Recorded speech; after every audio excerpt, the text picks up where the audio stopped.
Hello and welcome to Bloomsbury Festival 2020.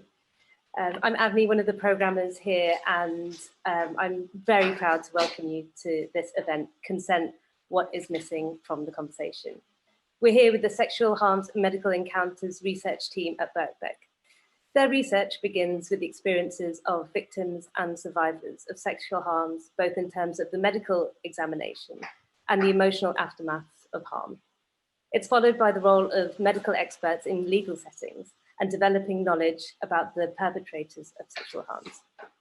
For this event, you'll listen to a curated playlist of podcast excerpts, intercepted by our commentary from our researchers. The panel will then lead a conversation about this hotly debated topic. We'll add links to the full podcasts in the chat so you can have a listen at a later date. During the Q&A, if you have a question, please enter it into our chat and we'll be able to feed that to the panelists at the end. Please keep your microphones off. You're welcome to keep your cameras on if you would like to. This event will have the mention of sexual harm and strong language. If you need to leave the event for any reason, please do, and you can rejoin at any time and we can admit you back in.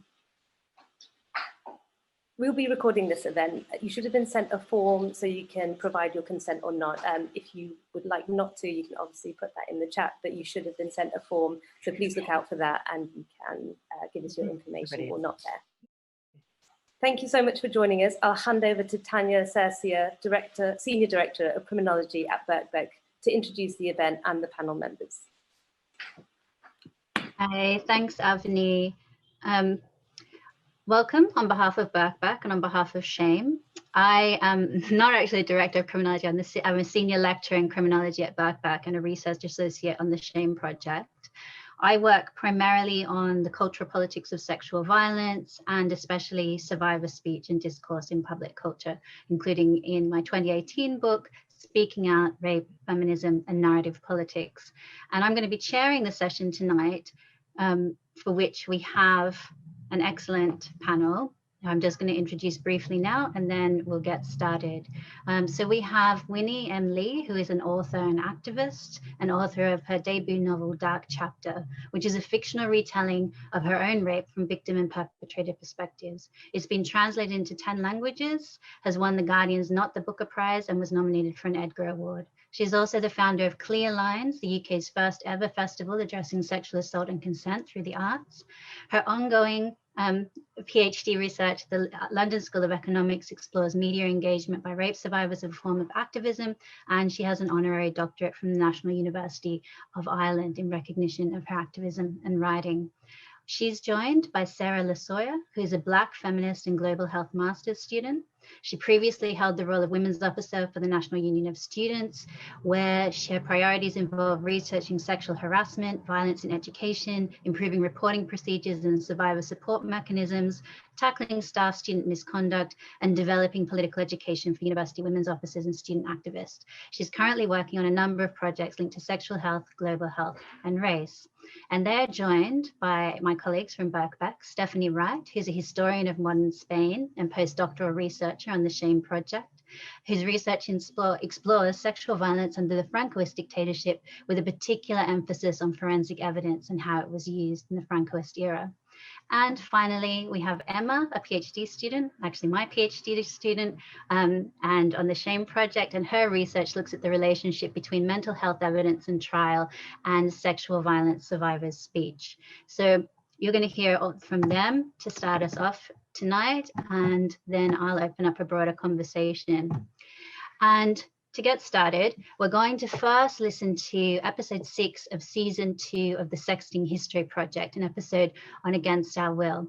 So in this project, we're going to go back 50 years to the mid-1970s and foundational movements and approaches to sexual violence by feminists, especially the publication of the book Against Our Will by the journalist and activist Susan Brown Miller.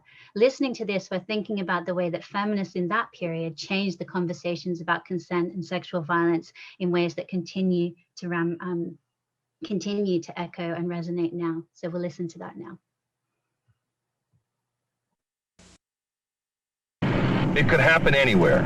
It doesn't necessarily have to be this type of an area. It could be downtown, it could be in the financial district, it could be out in strictly a residential area. Anyone anywhere, they could be the target of a rapist. What you must do is be aware of where you are, be aware of who you're with, the whole circumstances, your whole environment. Just totally be aware. The sex offender today has a greater number of available women to choose from. There are more working women, single women living alone, not with their families or with men. She has the means and ability to go anywhere at any time. Because of the mobility and the visibility of today's woman, she must learn to understand the rapist. Most of the cases that come across our desk are textbook in its nature. The type of assault is consistent with those assaults we've seen in the past. For today's woman to understand the rapist, she's got to learn to understand the man. The audio you just heard comes from a 1973 documentary film about rape, in which police detectives and sexual assault survivors talked about how women could learn to protect themselves from violent predators. This film reflects how, in the 1960s and early 1970s, many Americans portrayed rape as a rare and violent act perpetrated by outsiders and sociopaths.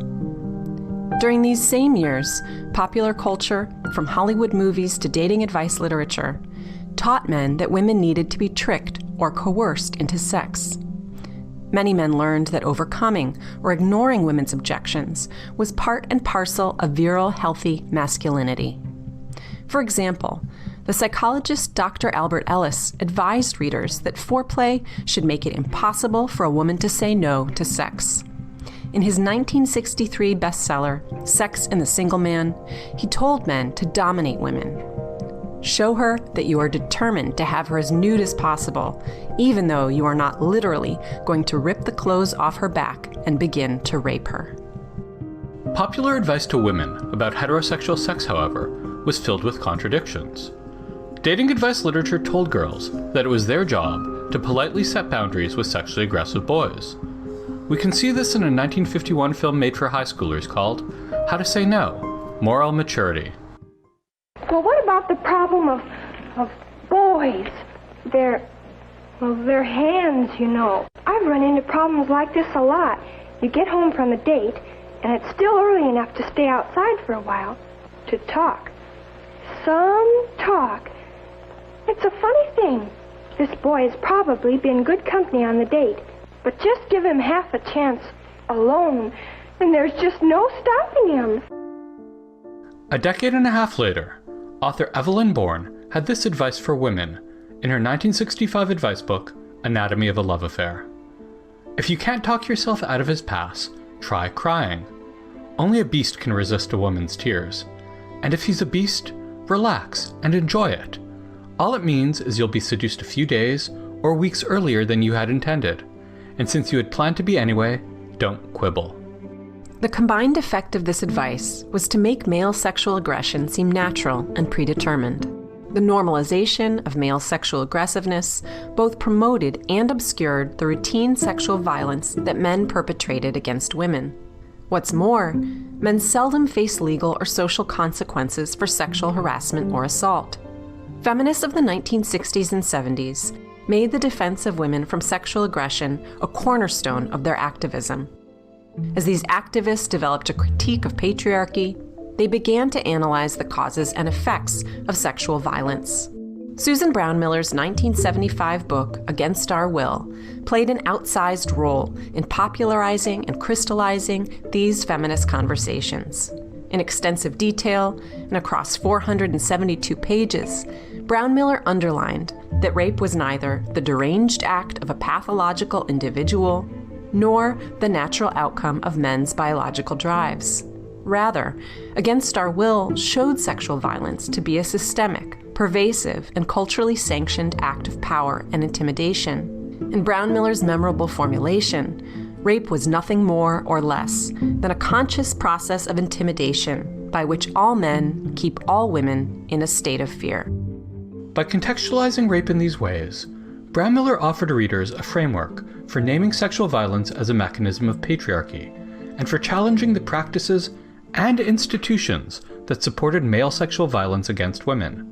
Against Our Will, in other words, became a tool of mass consciousness raising and women's resistance.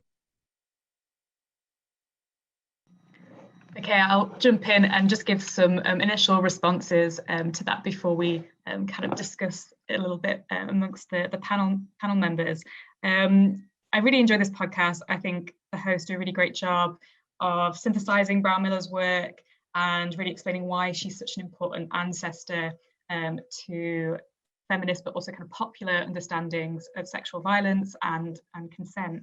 I'll just pull out some of the main kind of contributions of Brown Miller's work and then perhaps suggest some things that we might want to chew on a little bit more for the rest of the podcast. So Against Our Will really kind of marks a shift away from thinking about sexual violence as an act committed by deranged strangers, using either using or under the threat of violence. And Brown Miller really offers a more nuanced appraisal of sexual violence, which really acknowledges the fact that many victims are assaulted often by people who are known to them, and that these acts are committed within a broader context of power imbalance between men and women.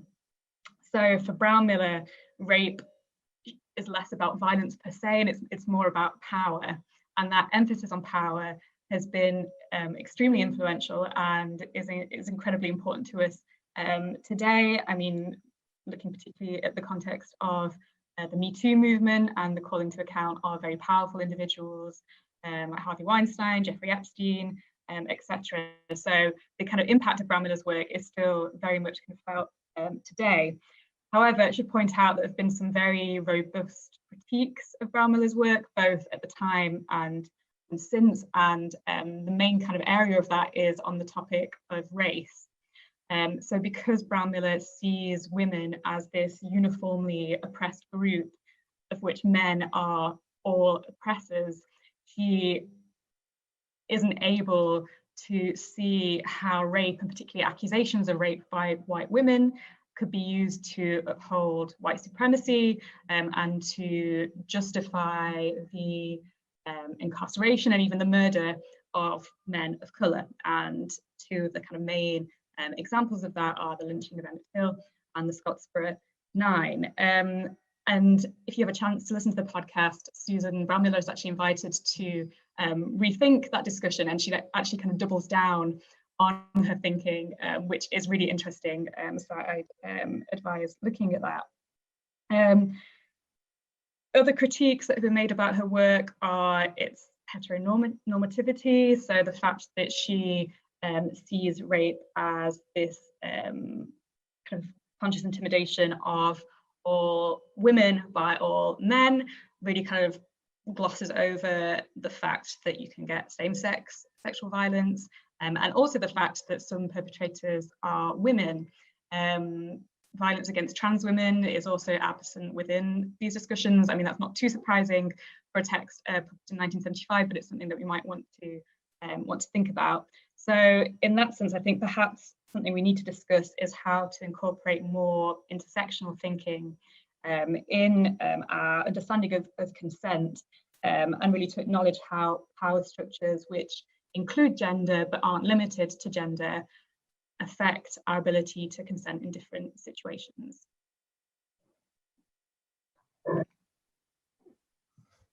Yeah, I mean, I think that was quite a comprehensive summary, Steph. And yeah, I think the only other thing I'd add to that is maybe that like Brown Miller wasn't alone in that thinking really, and like, you know, a lot of the mainstream feminist texts from the 70s and today that deal with sexual violence can sort of continue to operate that one-dimensional focus on gender that sort of flattens lots of other, and that's made that version of feminism not very appealing to lots of people, and that approach to sexual violence not very functional maybe. Yeah, I think that final point about the kind of approach not being functional is really what I would take away. It's kind of like this very narrow approach to tackling sexual harassment and violence, and only looking along one singular axis of power is ultimately going to fail huge swathes of women. And it's kind of Brown Miller's kind of neglect of those women that is such a major critique, and I think is something that kind of makes, you know, a feminism that is built upon that kind of premise null and void if there are so many women who can't rely on that argument, whose communities are going to be affected if they rely on that argument. And also, I really like what you said, Steph, about kind of how it ignored, like particularly trans women. And I think just to quote back to the podcast, the kind of like men uniformly oppressors and women uniformly victims, and there's this innate aggression in men, which is a narrative that we hear over and over again. I think that is kind of what underpins biological essentialism, and is what kind of is what I think a lot of transphobic feminists will rely on and still kind of attach themselves to today, to say, this is the ways in which we function as people who have to commit to this gender divide and have this allegiance to gender in a very specific way that is in turn harmful to us, as we see here. Narratives of like men being incredibly aggressive and inherently naturally so fail us, because we know that's not the truth, but it allows this kind of social relation to continue to perpetuate itself. Yeah, I think what strikes me most about the podcast, and this, I mean, certainly kind of the bits of like popular culture from the 50s and 60s that we heard, and in the podcast itself, and then the whole conversation about Against Our Will, is that, if you look at all the feminist literature, and probably, people in this kind of virtual room that we're all in right now, we look at Against Our Will, 1975, and we're like, oh, that was a seminal text. That was, the kind of, for all its faults, that was like a legendary text when it comes to second wave feminism and changing the way that we think about rape. But, we're sort of the people in this room are the ones who are clued into the issue, right? But then if you look outside of this room, virtual room or physical room, there's the larger part of society out there probably doesn't quite think about rape in as, I guess, informed a way, I suppose, right? Probably a lot of people, most people haven't heard of Susan Brown Miller Against Her Will, right? So a lot of the things that we're saying now are so outdated from 1975. I think a lot of those beliefs still persist today. Certainly the conversation about, the belief that rapists tend to be violent and they tend to be, deranged strangers. I mean, obviously in the past few years, there's been a larger conversation about, date rape and acquaintance rape, and most 9 out of 10 victims tend to be assaulted by somebody they know. But like, I think the dominant image of a rapist is still that deranged stranger. And I guess just drawing on my own kind of personal experience. So my rape took place in 2008. And it was a deranged stranger in some ways, right? I was walking through a park in the middle of the day, and I was followed by this stranger. And then when I got to a very remote area of the park, this stranger violently assaulted and raped me. And that stranger was a 15-year-old boy, so that was a little bit weird, and I was 29 at the time. So that kind of is a weird twist on the stereotypical image you might have of a much younger, a young girl as a victim and an older man. But I suppose for me, partly because he was so young, I didn't actually think that he might be dangerous, right?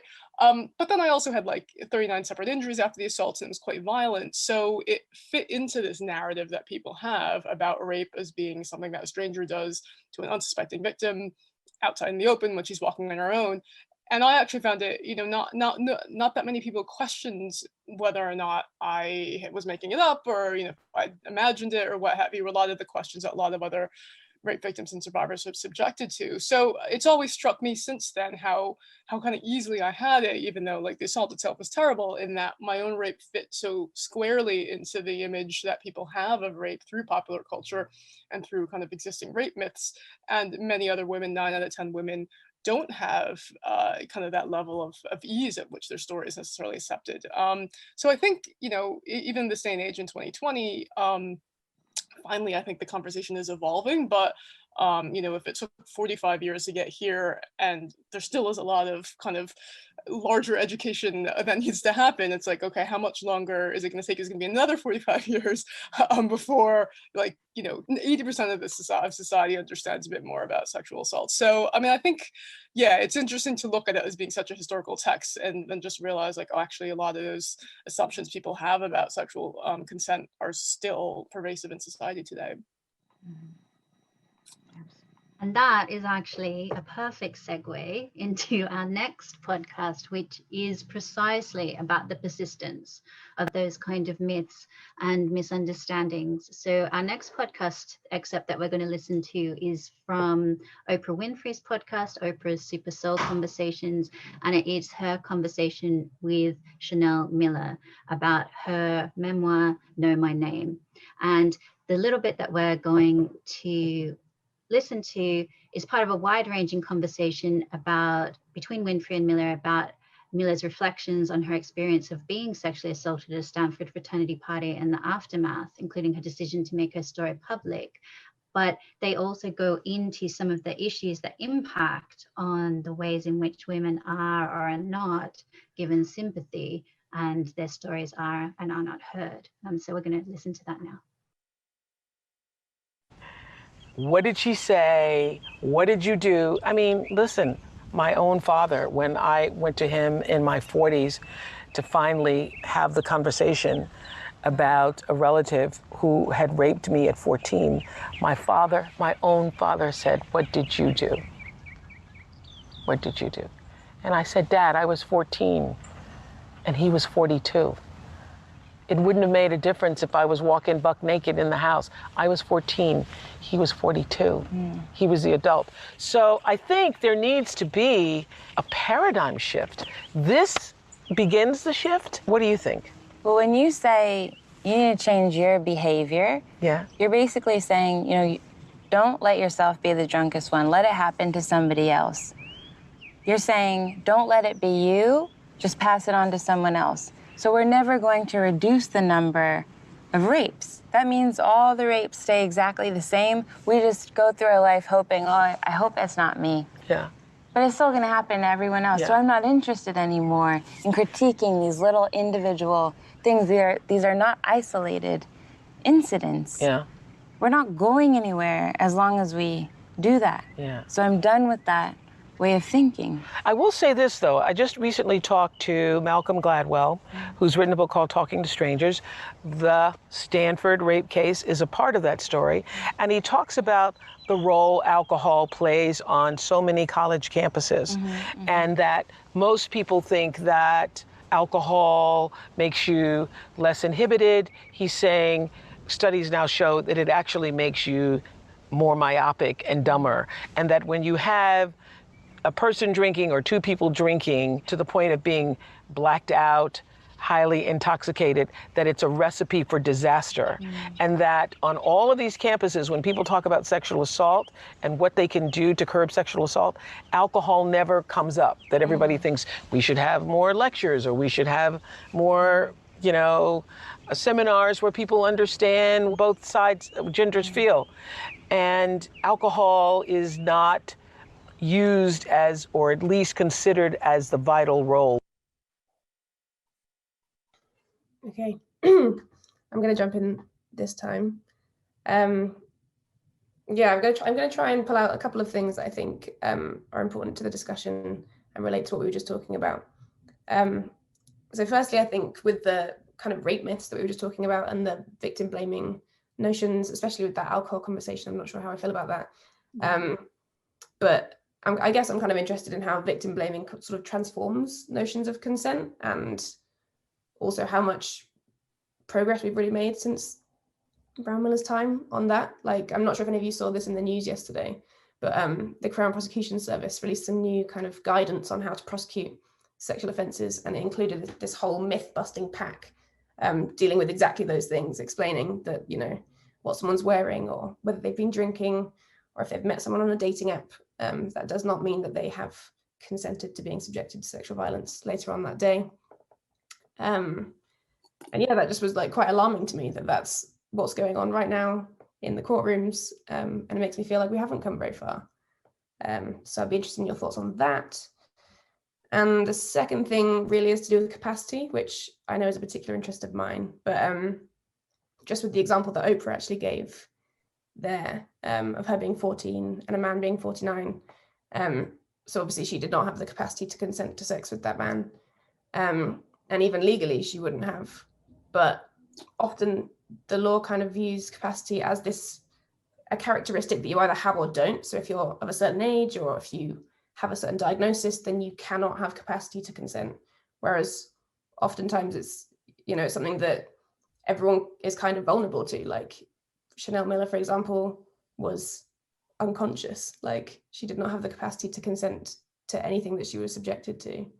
And alcohol obviously also compromises that.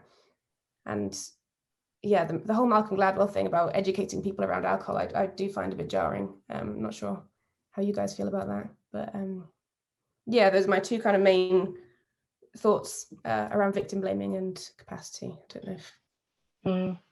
I think they do connect to each other, and I think yeah, the conversation around alcohol also makes me uneasy because I know it's kind of still lined with the same individual responsibility narrative that we're supposedly against. So, and in the same kind of rebuttal that Chanel Miller proposes, like, you know, you can do all of these things, but, you know, it can still happen to you. So why are we still targeting like individual precipitators? So like, if we're going to call them that, that, you know, things that result in sexual violence or increase the likelihood, quote unquote, of sexual violence, when surely that shouldn't be the target of our efforts. It should be more kind of large and ambitious and robust than that. But yeah, it's a very disconcerting one, because I think similar to what Winnie said on kind of the, you know, public conversations are almost a step behind kind of where feminism and really progressive feminists are thinking in terms of tackling sexual violence. How do we implement changes within institutions, for example, around alcohol, whilst also still encouraging the conversation and encouraging thought beyond simply just the things that precipitate or encourage or XYZ kind of sexual violence and sexual harassment, because we want to deal with the immediate situation, but we also want to think beyond, right? So, yeah. Yeah, I think the fixation on alcohol was, yeah, I agree with you that it's kind of problematic, right? Because essentially, are they saying that if you removed alcohol from the situation, if you took alcohol off of all college campuses, would there be less rapes? I mean, obviously, no one's going to, you know, do a study like that in some ways, but at the same time, it's kind of like, well, it doesn't really matter, because I mean, rape is still going to happen even if there's no alcohol, right? I think, you know, before alcohol was invented, rape was happening, right, in human society. So, you know, it almost kind of shifts the blame off of the perpetrators and onto like the fact that the substance called alcohol exists, which diminishes potential victims' capacity. So, you know, and at the end of the day, as a victim, well, I mean, not as a victim, as a woman, you should be able to get drunk if you want, right, and not have to worry about this happening to you. And I think Chanel Miller's memoir is quite good, and also further on in the podcast is quite good, because she was talking about how, like, you know, I mean, if you get drunk, fine, you should be able to suffer a hangover, because that is the responsibility, that is your responsibility to look after yourself. And if you don't and you get ill, I mean, if you find yourself puking, you have a hangover, that's one consequence. But the consequence should never be that you get raped because you've drunk so much, right? So again, the onus really needs to be shifted back onto the perpetrator and not onto the fact that alcohol is free flowing, right? And you can have that same conversation about drugs. You can have that same conversation about, I don't know, any other thing that kind of loosens social ties, and or maybe makes it easier for people to, I don't know, get a bit woozy. But at the end of the day, it's still the perpetrator who made that decision to do that. You know, the other thing I want to talk about in terms of victim blaming is that this whole kind of impulse to blame the victim, or to say it was because she was drinking too much, or, you know, whatever, she was wearing a short skirt, and all those sorts of, you know, accusations we often hear about victims. I mean, she was wearing lacy underwear, you know, that came up recently in the Northern Ireland rugby rape case. You know, like, why is there that fixation about the victim's behavior, right? And I kind of think it's about just a need to say that, like, this happened because this person, the victim, acted like this. And it's almost kind of a protective measure to say that, well, if you don't do this, this, and this, and this, then you're safe, right? Which is obviously not true, because at the end of the day, as you know, as Chanel Miller's pointed out, as many of us have pointed out, it only happens because you cross paths with the perpetrator who decides to do that to you.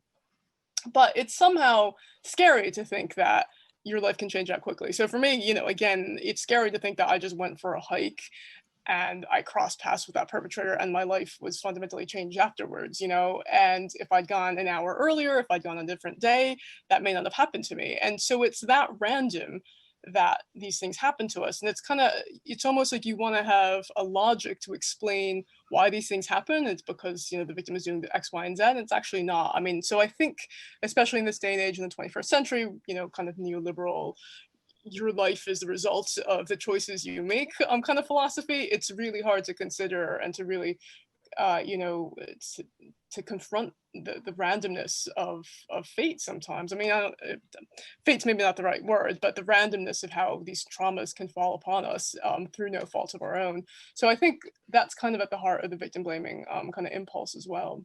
Yeah, I think you're absolutely right, Winnie. I think you've kind of nailed it there. And I really just love the way that Chanel Miller kind of takes down Malcolm Gladwell and his ideas on alcohol, but also just the way that she really kind of encapsulates that, you know, the idea that the victim doesn't exist and that we do need to shift our focus for the perpetrators. And that doesn't necessarily mean that we kind of revert to seeing them as these deranged, pathological individuals. I think actually we do need an empathetic approach to perpetrators to try and understand how individuals become perpetrators. And I think, Winnie, you do this really well in your book, really kind of putting yourself in the shoes of your perpetrator. And I think really we kind of need to do more of that and try and stop focusing on the victim, stop indulging in that kind of comforting practice of it's okay, it won't happen to me because I wouldn't do that.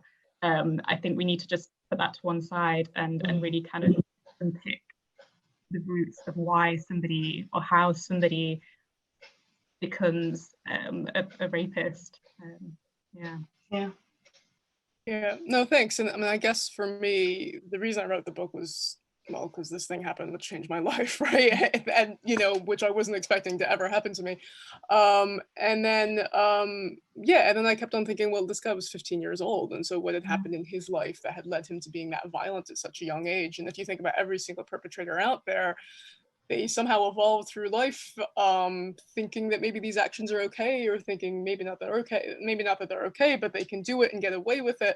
So there was a whole series of different things that happened to them, you know, scenarios of maybe people looking the other way or never being held accountable, where they were allowed to commit these kinds of crimes and often weren't confronted with the consequences of their actions.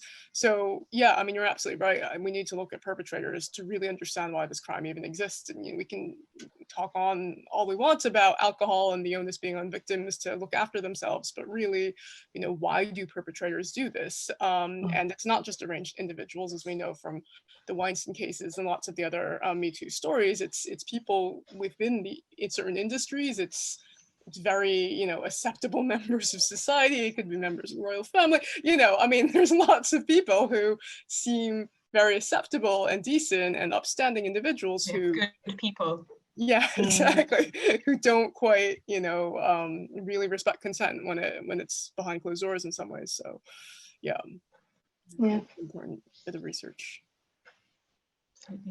I was going to say, do we have time, Tanya?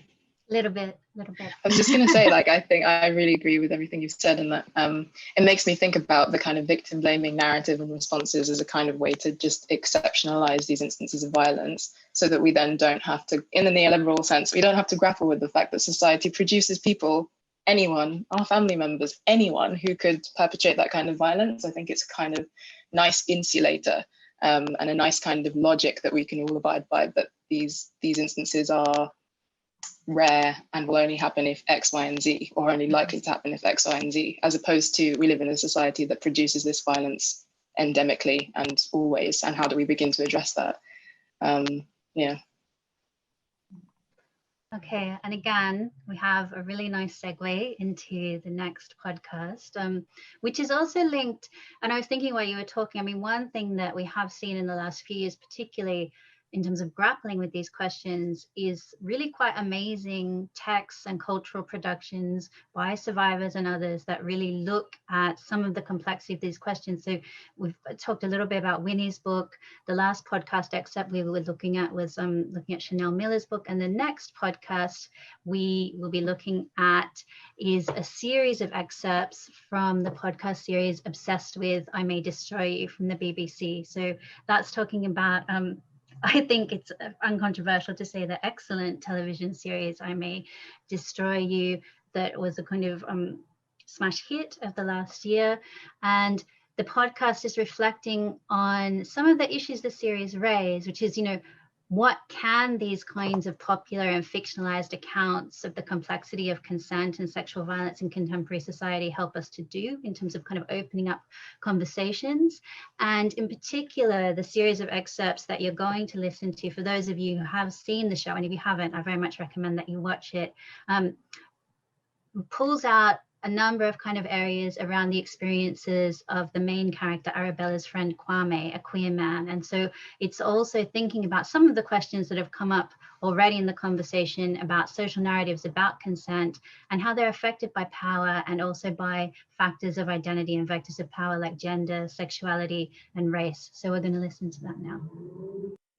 It was, episodes 3 and 4 in particular, I was just sort of like at the end, like my heart just broke. It was so sad and awful, and men are trash, but it's also society is trash. I think just the constructs and the way that we talk about consent and the way that people have to sort of hide their sexuality.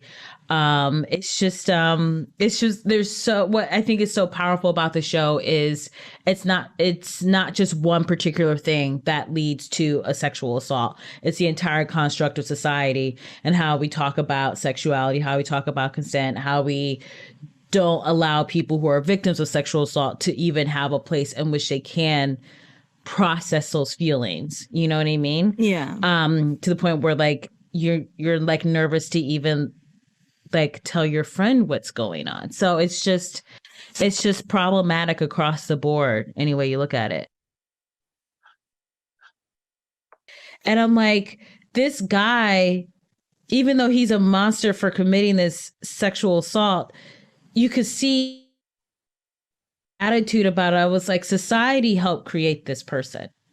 Yeah, for sure. I think it's so painful to see these three male characters struggling with their masculinity and how to enact it and how to feel powerful and feel vulnerable and sexy. And like, I mean, Kwame's been swiping in a lot of the episodes, but the reason, like, people make a lot of jokes about like, oh, gay people can get laid whenever, but the reason they have apps to hook up, the reason that queer people have apps to hook up is because in a lot of places they can literally get beaten up just for like meeting someone on a date. So the reason it's like clandestine and unregulated is kind of, it's like sort of like a symptom of a larger problem that these people can't just go out and like go to an all bar one, which is a very fine English restaurant.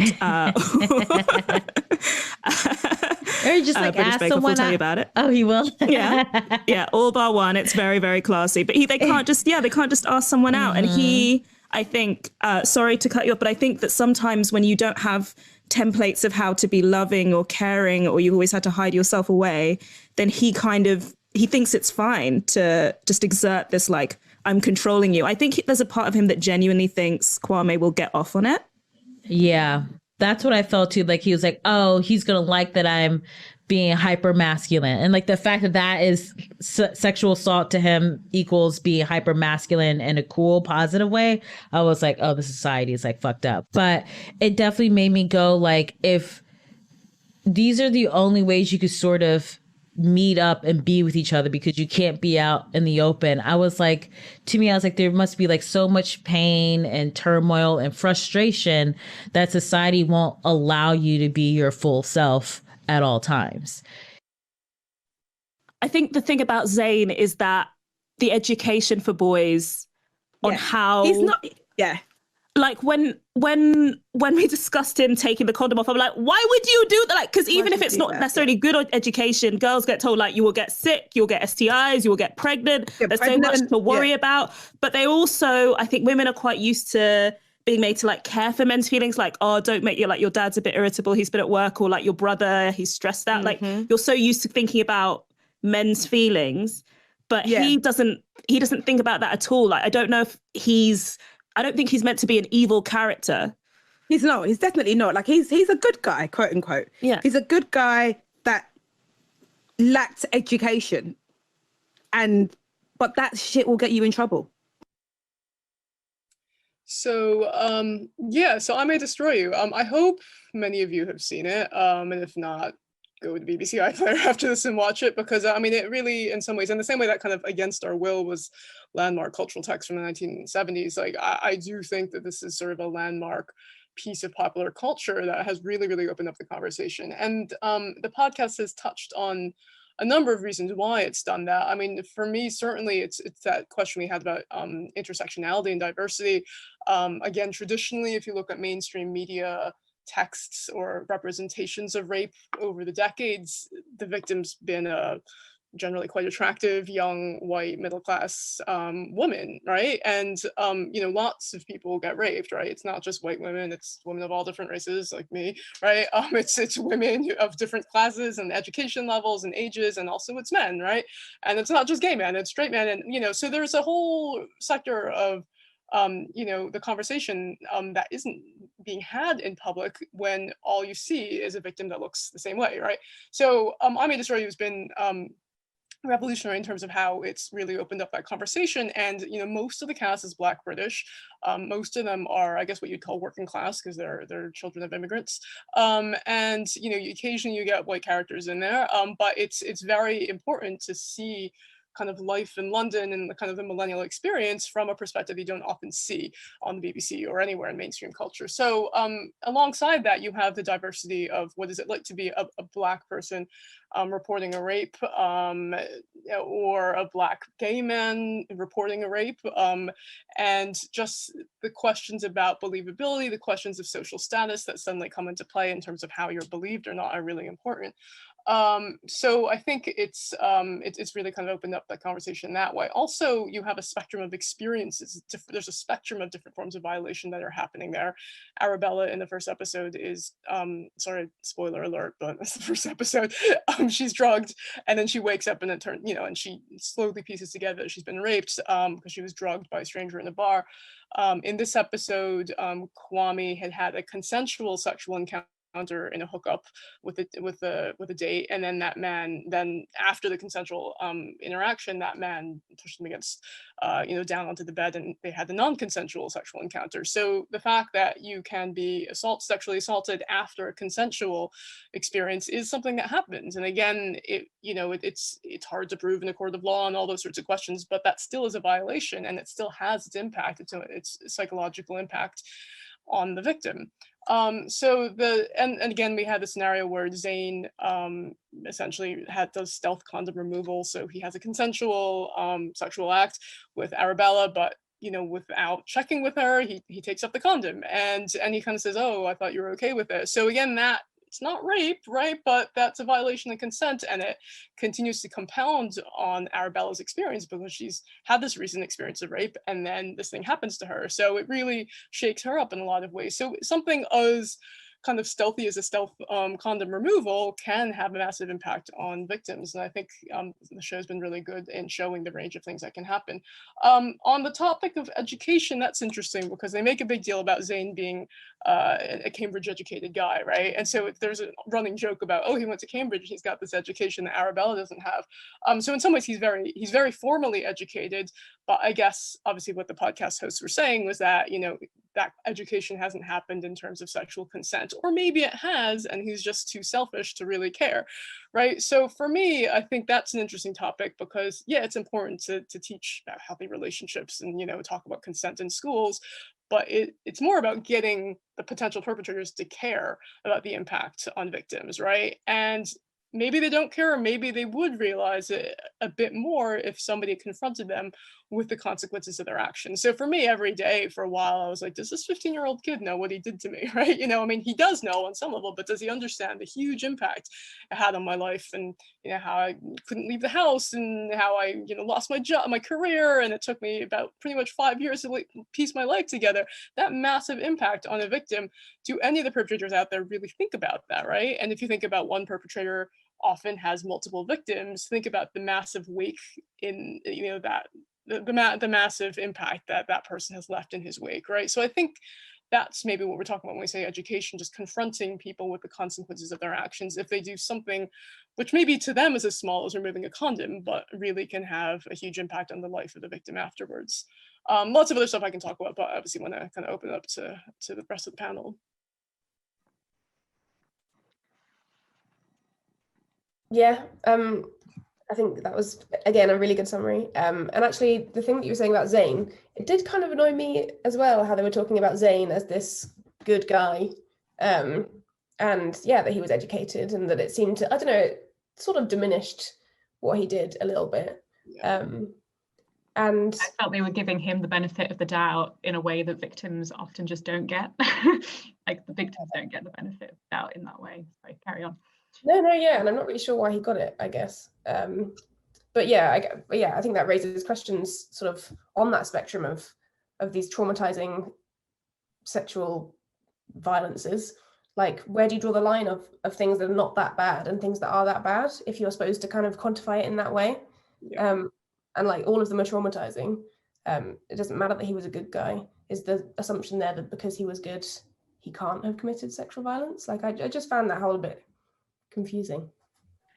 Yeah, I think it's interesting thinking about how, okay, if he is a good guy, then how is it that a good guy can then rape or can then violate somebody in that way? And I think trying to understand that is kind of what we need to get kind of to grips with.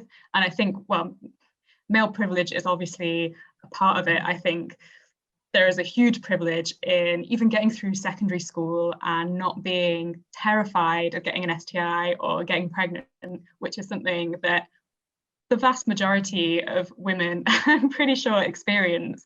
So I think there's definitely a sense of either he doesn't perceive there to be a risk, which is kind of inconceivable to me personally, or he acknowledges that there's a risk in his behaviours, but that risk is so detached from his reality that he doesn't care. And it's like what you were saying, Winnie, about, you know, how do we get perpetrators to care, and how do we get them to be accountable for their actions, and how do we kind of raise the stakes for perpetrators? Because I think there's definitely, I mean, I know risk aversion is gendered anyway, but I think in terms of sexual violence, it's particularly interesting because there is clearly a sense that there's so little risk for perpetrators in committing these acts, and there's a real kind of empathy deficit as well, where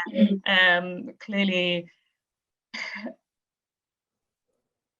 I think women very often, well, like they were saying on the podcast, are kind of socialized to really care about men's feelings and to really kind of tiptoe around that and to not complain and to make sure that they're feeling okay, don't kind of rock the boat there. But that just doesn't happen the other way. There's just on the same level. Yeah, I agree. And the thing that I wanted to talk about is something that someone just put in the chat around Kwame's storyline.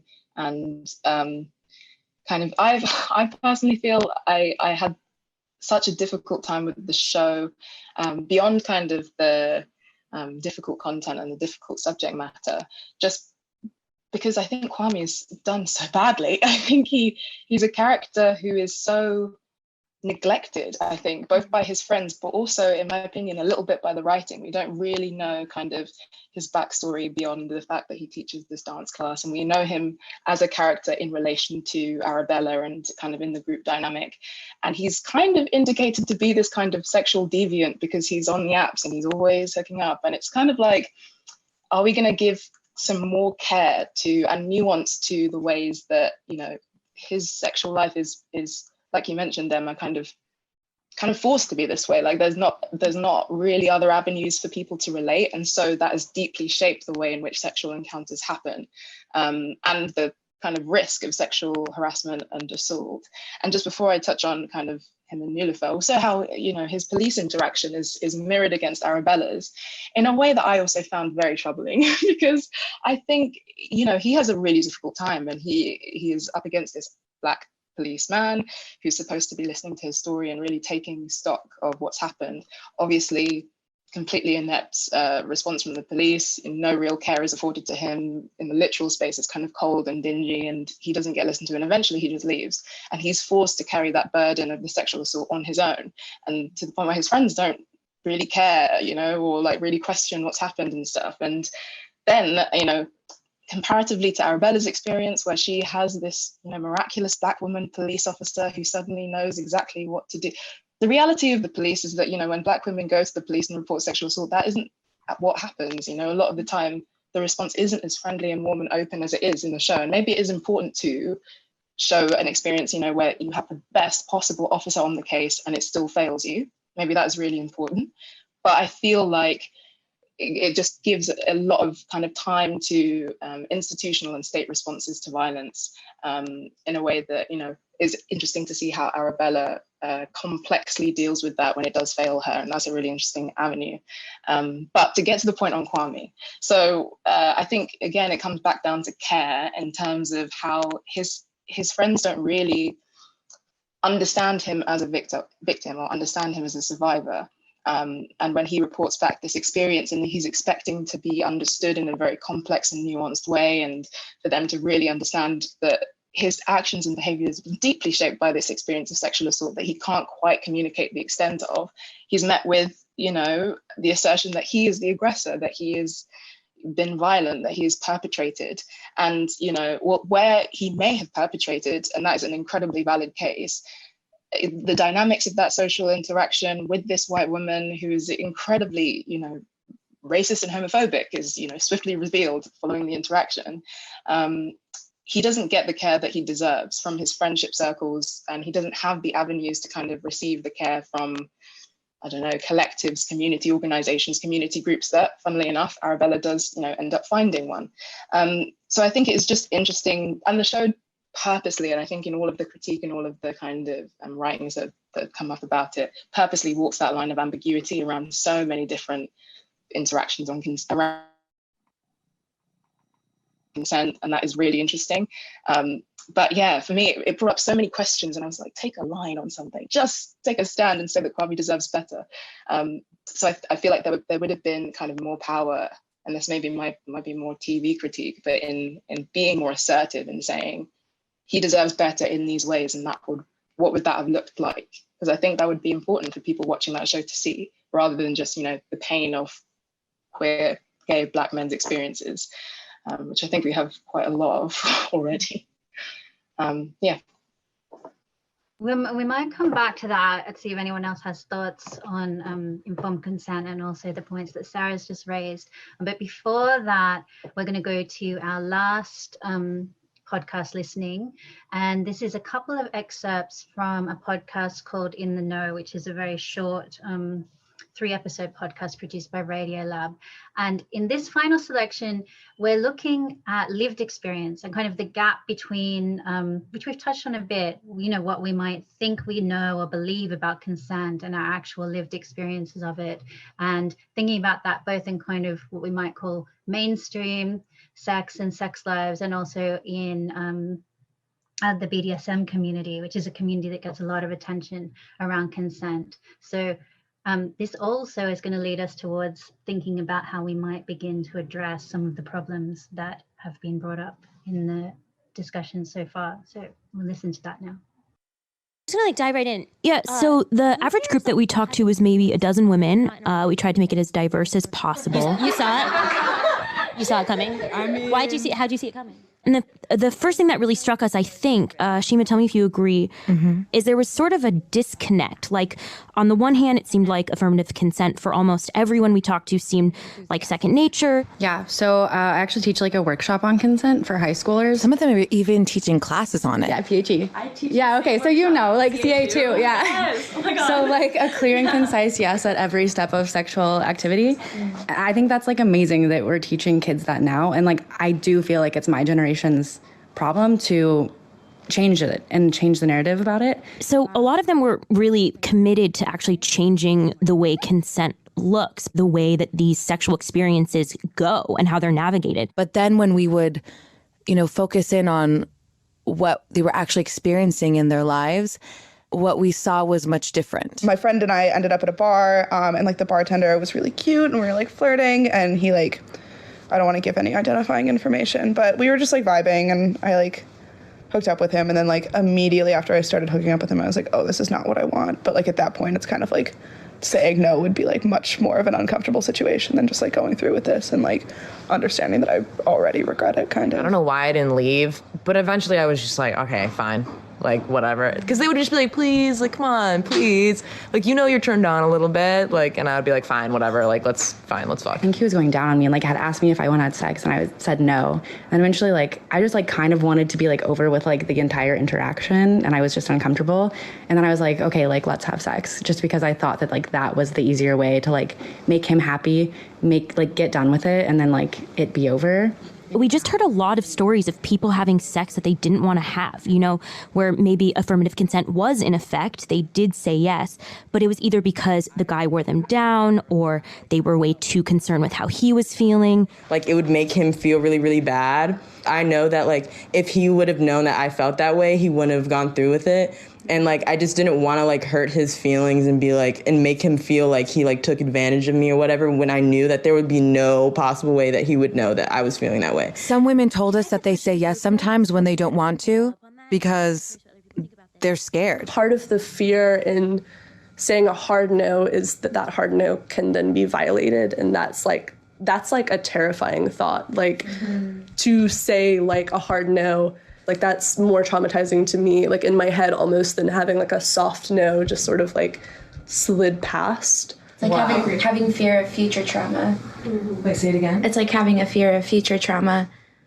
I take that to mean if your aim is to stay in control and you feel like you might be out of control, then the best way to still be in control is to convince yourself that you are cool with what's going on. Wow. I walked away feeling like many of the young women felt frustrated both with their world but also with themselves. Yeah, afterwards I would feel like very disappointed in myself because I would feel like I would compromise my own needs for other people. That they would walk away from a situation and they would have regretted how it went. They maybe didn't actually want to do it but didn't stick up for themselves. And then you fight like a battle with yourself because it's like, wait a minute, like I'm like strong, like I know I can like just stop it, or like why, but it's so hard like in that moment to find like, I don't know, like the words just to say it, because then it sometimes you're just like, yeah, it is just easier just to be like, let him finish, that's it. Like, it was clear for most of these women that in the moment of these encounters, there was some conversation that needed to happen that was not happening. Hey, I'm Jad. We're back. Third installment of In the Know. And Julie was about to tell us, Julie Fennell, that even in the BDSM world, with its very clear rules and safe words like red and yellow, things go wrong. The actual real problem with that yellow-red situation is that in public, people almost never end up using red. Like, there's one of the huge problems that the BDSM subculture basically has is that there's massive social repercussions to calling red in a public place, basically. And as we talked about this more, it started to sound a lot like what we heard from the college-aged women, that saying no, even when it's buttressed by all of these rules and norms, can still be really hard. There's a cost. One of the worst situations that I ever personally found myself in was I was tied up and suspended. And so all of my feet are off the ground and I'm having a great time. I had negotiated ahead of time that there was to be nothing genital happening. I was very clear about that. I was like, nope, this is not a thing. Then she says the person who she was playing with, who tied her up, decided to try some genital stuff. And I was really caught in that moment because we're in a very public place. I could yell red, but in that place, yelling red means the whole scene has to stop. And I didn't want the scene to stop. I liked being tied up. And I'm also cognizant of the fact that this guy is my friend. I really like him. And I don't want him to get in a ton of trouble. But if I yell red really loudly in this public place, there's a pretty decent chance he's going to get banned from the event. There's a pretty decent chance he's going to get banned from a lot of events. And even what did you do? I kicked him in the face and he stopped. Because I was going to say, you're tied up. That's the whole point is you're in a compromised situation. I am in a compromised situation, but it turns out it puts my feet a lot closer to his face. Even though she navigated that one fine in the end, she says, generally speaking, the BDSM community is, in terms of the consent negotiation, not a utopia. In fact, what she experienced in that moment was, for a long time, not uncommon. So I should explain that the scene actually got its own Me Too movement about 3 months before the Me Too movement hit. Like, I didn't have that hashtag, but exactly the same thing happened where a bunch of high status people got outed as consent violators in the scene. These are a bunch of dudes, or? Yeah, they're all men. There's definitely a lot of consent violations that happen with women, but people don't pay attention to it. And I have a whole other rant about that. But people who got a lot of attention on them were men, and pretty much everyone that they had hurt was women. And that's part of the reason that Julie is, in the end, a little suspicious of all of the rules that we were just enamored of. Or I should say she's a little suspicious of placing too much faith in those rules. It's not foolproof, right? Like, so I definitely know people who they don't want to tell you anymore that they're not having fun. So there's a real sense of like, I don't want to disappoint this other person. So one of the things that I also will ask in these types of my version of negotiation is like, do you feel reasonably certain that you will be able to tell me if you don't like what's happening? The more I thought about that question, like after we'd done the interview, the more I was sort of noodling on that, it occurred to me like, what? That's a key question. Can you say no when you need to? Some of us just are people pleasers. I am one of those people. It hurts to say no if you know it's going to bum someone out.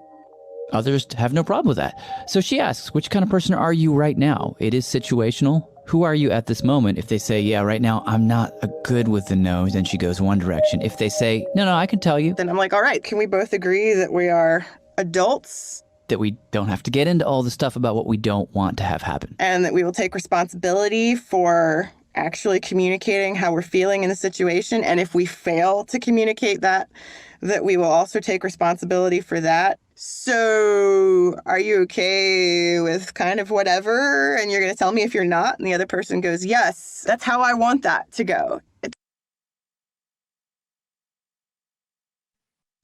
Yeah, so this is me. I think these 3 series of episodes in the know are really interesting. And the kind of first episode in the series is taken from another podcast called The Heart, in which that kind of people pleaser narrative is explored a bit more in a really personal and individual way. So I do encourage everyone to go and listen back to that one. But yeah, just to kind of kick us off in responses. So I think there's so much there, obviously, in this episode, and it is important though to position the conversations that they're having as predominantly focused on university age students, as well as the BDSM community. But these are specific sites in which we're considering consent.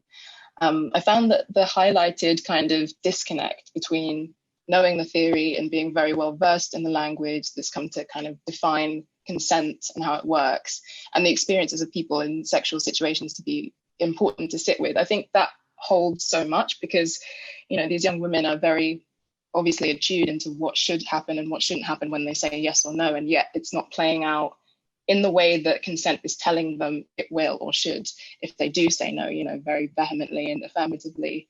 So we hear the young women speak really ardently about their commitment to consent education and awareness raising work they've been involved in, and then we take a turn to hear about how, despite the education, the mechanisms of consent training they've been taught haven't helped them, haven't, transformed the dynamics of their sexual encounters. And if anything, we actually hear a kind of guilt in their own voices for not being able to be the type of strong women who are powerful and independent enough to kind of overcome those kinds of situations. So I think that myth, or like that burden on which the kind of language and mechanism of consent is reliant on, is really important to kind of interrogate. And I think the episode does that really well.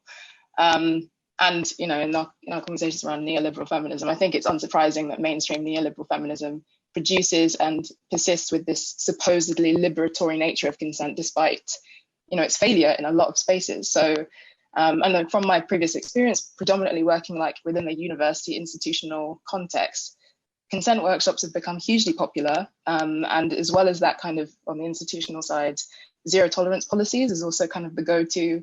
And though I don't mean to negate the importance of both of those things and the kinds of work that educational awareness raising work does, I just think it's not necessarily an adequate response to the problem. And of course, these institutions aren't designed to or interested in functioning in a gender transformative way. I don't think that's their role, and they don't see themselves as responsible to do so. But across schools, across marketized universities, across workplaces, across companies, corporations, the BDSM community, we've seen like the adoption of this kind of like almost virtue signaling, which I think is not necessarily helpful to the kinds of change that we want to see. I took the quote as well when a young woman says, a soft no is easier than a hard no, because that hard no may then be violated, to be really important as well, because it's that illusion of control of power, right? It's like that acknowledgement of power present in a sexual relationship and multiple other spheres of your life. I think that's currently not what isn't being grasped kind of by university consent training workshops, but general kind of shallow surface level conversations around consent. Because saying no, repeating no, how you say no, and vice versa, doesn't really guarantee you safety in those situations. And a part of you knows that. I think that's what the quote highlights. So the knowledge that affirmative consent doesn't guarantee safety, and that's what our work should be addressing.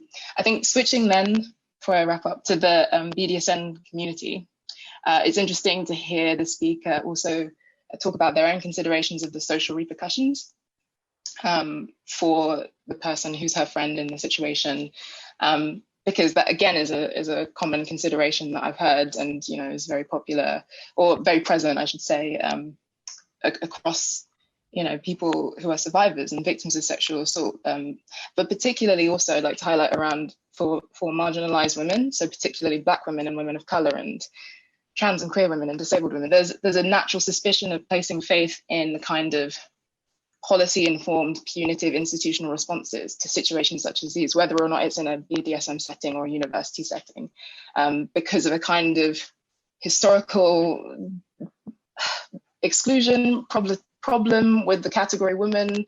And so you have to think more imaginatively about responses to harm. So I think in light of both of these spaces, I'm thinking actively about kind of alternative responses and alternative considerations and groups that have been, responding in ways beyond simply kind of policy-based, often punitive, often disciplinary responses, because it's always responses, because, it's always after the fact. But, these kinds of groups, these kinds of activist groups, I'm thinking really actively about groups like in the UK, like Sisters Uncut, who organize around both, yes, the importance of specialist survivor support services, the likes of which are paradoxically scrapped and decimated under austerity, whilst Theresa May's domestic violence abuse bill, which increased kind of state power to intervene in situations of domestic violence, obviously to the detriment of marginalized women, was passed. So those two things did go very hand in hand with one another. But I think alternative responses and marginalized women's ability to think about alternative responses is something that these two situations really brought to the fore for me, because I'm just thinking, a red color and a yellow color can only do so much, if the actual space itself doesn't allow for kind of more nuanced conversations and more deep and complex kind of considerations. Cool.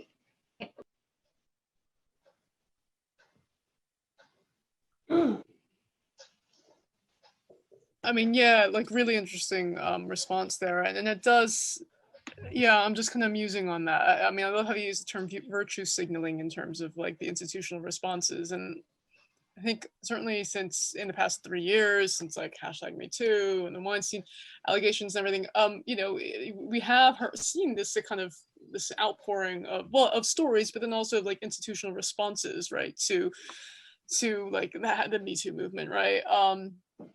And there is a lot of kind of you know, sexual consent, like consent workshops and education out there, but like, and I mean, you know, I think a lot of these institutions do care and they do want to prevent these things from happening, but there's limitations, and you know, I think no institution's ever going to be perfect. So I think it's interesting to look at that, and I'm still kind of like thinking about it a bit more. I mean, people have brought up the issue of kind of restorative justice, because like, okay, the traditional criminal justice system is imperfect, right?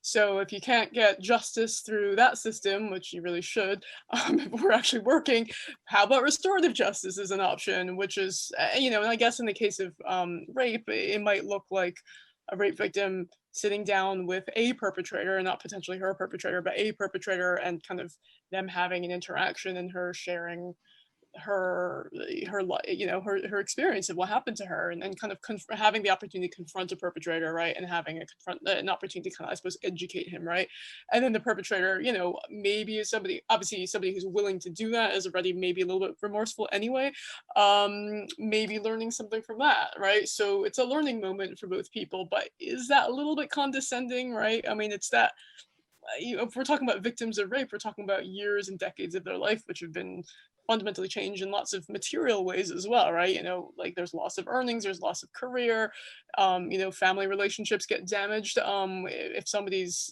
isn't able to disclose or isn't believed within their family or by their friends. You know, there's a lot which is lost as a result of a rape, and is restorative justice really like a great alternative solution if we can't meet those material needs? Yeah, exactly.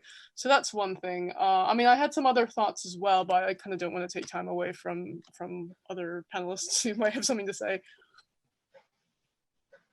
Yeah, I mean, fair, and I think you were both really kind of spot on, particularly kind of this idea that, you know, there's no point in having affirmative consent if women don't feel empowered to enact that within the spaces that kind of exist. And I think the second clip I found really interesting, particularly the last point that the BDSM lady makes on the question of communication, and how much I didn't really know what to think about that in terms of how much responsibility she was placing on the other person. And I think it's a really interesting idea, and I think kind of working on how to empower people to better kind of put their own needs forwards. I think that's a really interesting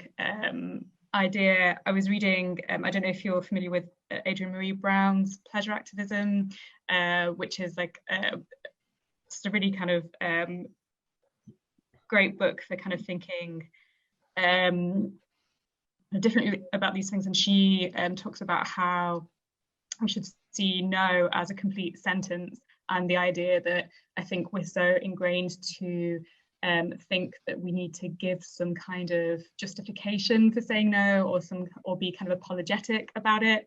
And I think that's really interesting. And I think we do need to kind of feel like we can take up space within those interactions, and to really kind of acknowledge that our pleasure is as important as anybody else's. But then I wonder at the same time, how does that work when the other person isn't listening or isn't willing to hear you no?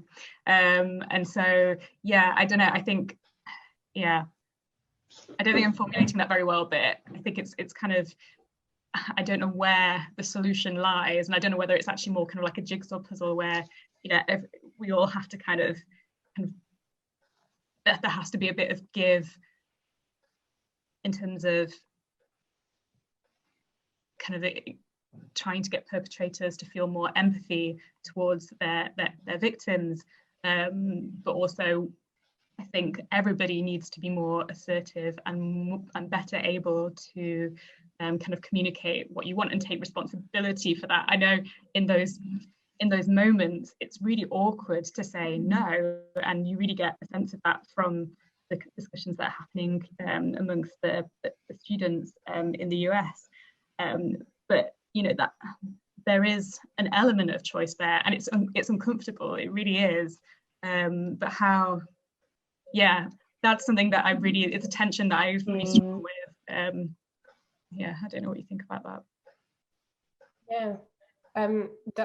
Yeah, that's really interesting, and I think, Sarah, it's also important that you mentioned like neoliberal individualizing feminism kind of as implicated in all of this, because this notion that you can, you know, go from a victim to a survivor when you become empowered kind of provides people with this false sense of empowerment and control over these choices and decisions and interactions that you don't necessarily have due to like how you were socialized or what kind of structural or power dynamics there are involved in the interaction that you're having. Like, yeah, I think like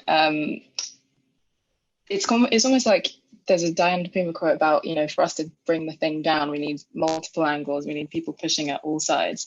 And I think in the conversation around consent and like healthy sexual relationships generally, I think it will need a kind of multiple angled approach. It's not simply, I think there is a space for consent workshops, and there is a space for, you know, robust like stance taking by, you know, all the spaces in which people move and relate to one another.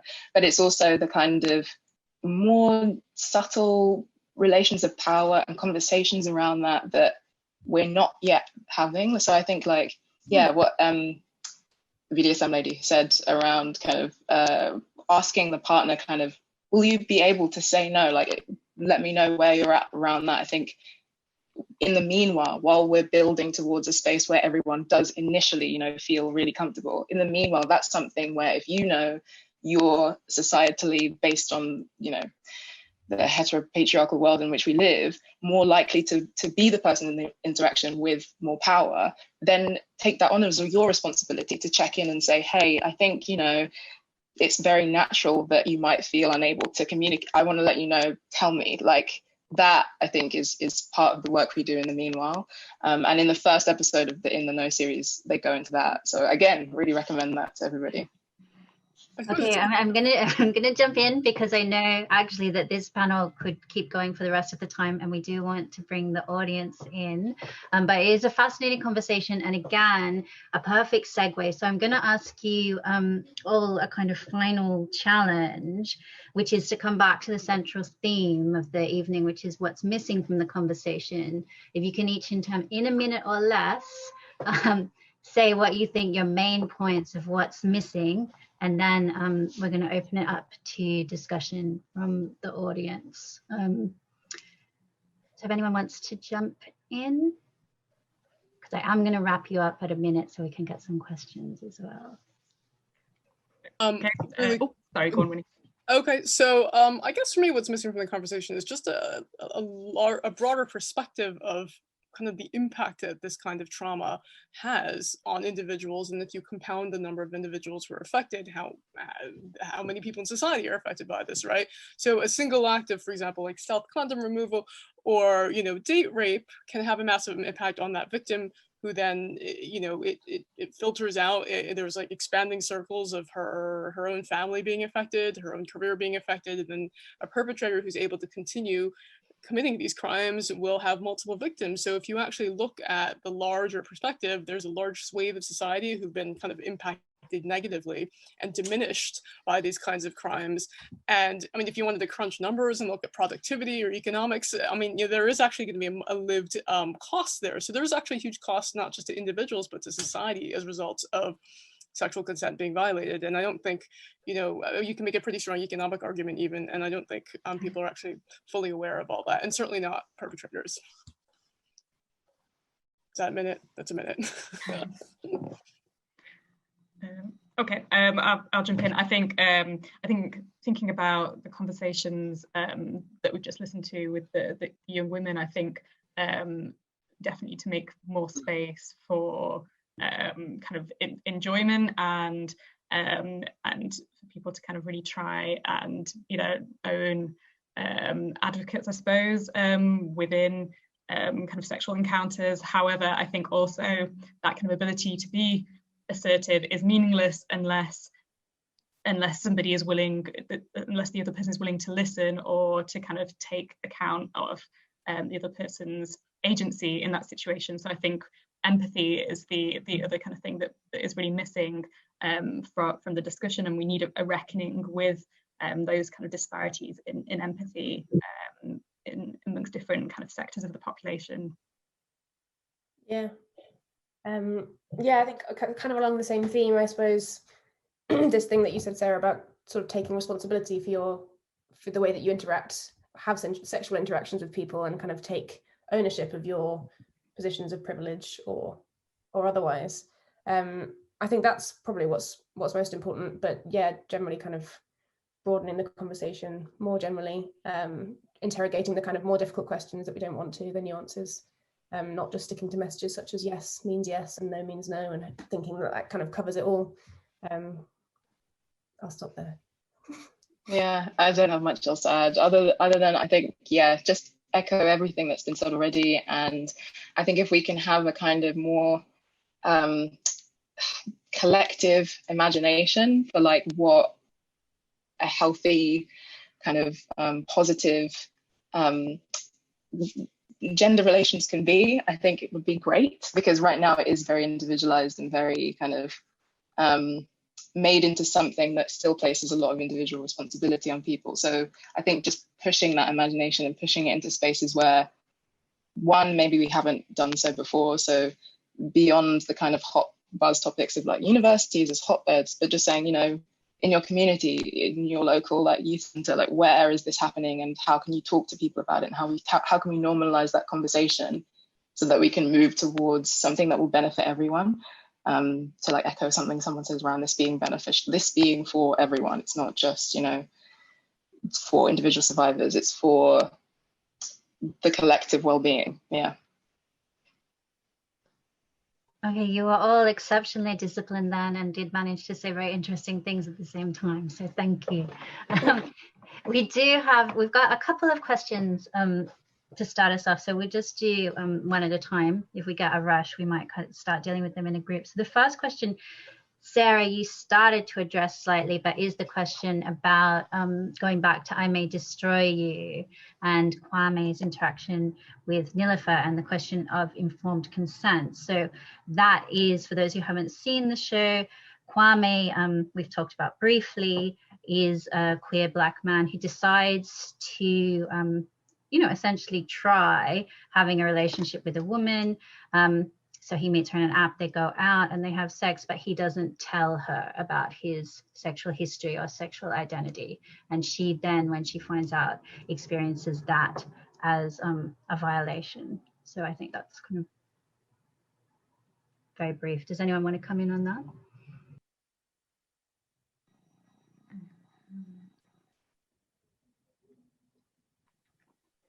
This is the question, does Kwame owe Niloufer? Is the hot button question. And this is then, Sarah came back to this, he actually gets attacked, I would say, by Arabella, the main character, when she discovers this situation. So. Yeah, it's a hot button question, you're right. I think there is a violation because Niloufer's expectation is that he is of the sexual identity that he put on his profile. And that's the information that she knows about him, and he's lied.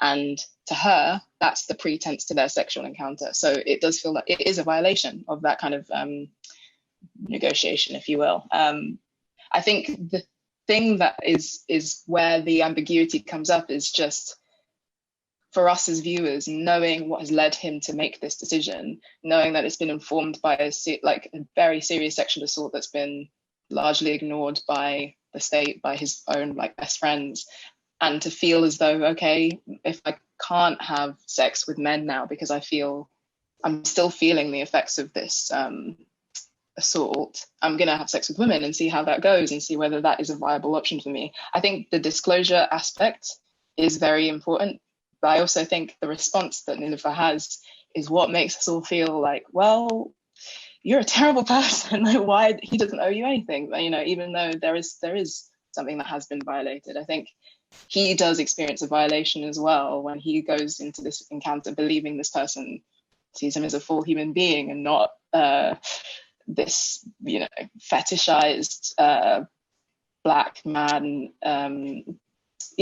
Essentially. So I think I don't know. I don't have an answer to the question, but I think it stirs up a lot and is important for us to consider as well, because I think for a lot of people, it did make them think about their own positions. I did see some white women kind of thinking like, or saying like, oh yeah, like it's terrible. And then other people being like, she's racist and homophobic. So, and it you know, asked people to really question like their own positions and their own, you know, states of things. Are there points in which you're not considering someone else's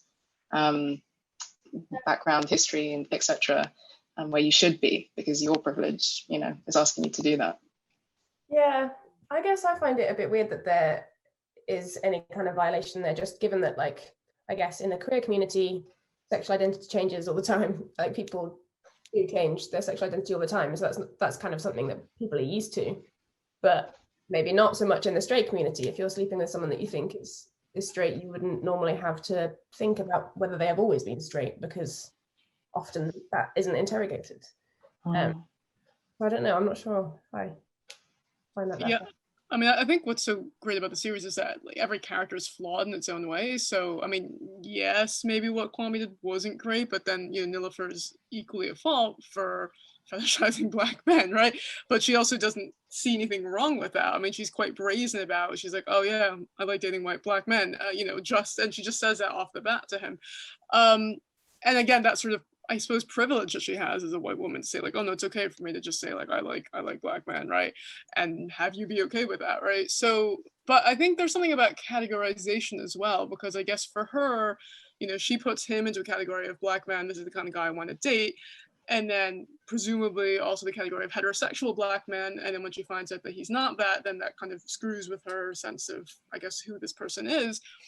And I guess that's also something that just happens with online dating. I mean, you know, online dating, like you fill out a profile and you have to pick a category that you fit in, right? And like everything's about, and the way you search for people is you look for a category. So there's a larger kind of question there about how technology and online dating as well has kind of put human individuals into categories when, you know, really we can't be kind of put into boxes like that. But for ease of kind of convenience to meet people or convenience of how to find people, you know, we end up being sort of dehumanized kind of as a result through technology and through these kinds of dating apps. So that's kind of like the larger takeaway I had from that, I guess. Yeah, it's so tricky. And I guess, I mean, thinking of kind of what you've just said, Emma, about kind of different ideas of all the ways in which sexuality can be seen as fluid in different ways in different kind of communities. I think it's interesting that, you know, we're allowing her to make certain assumptions about Kwame, which, you know, she's really judging him for, when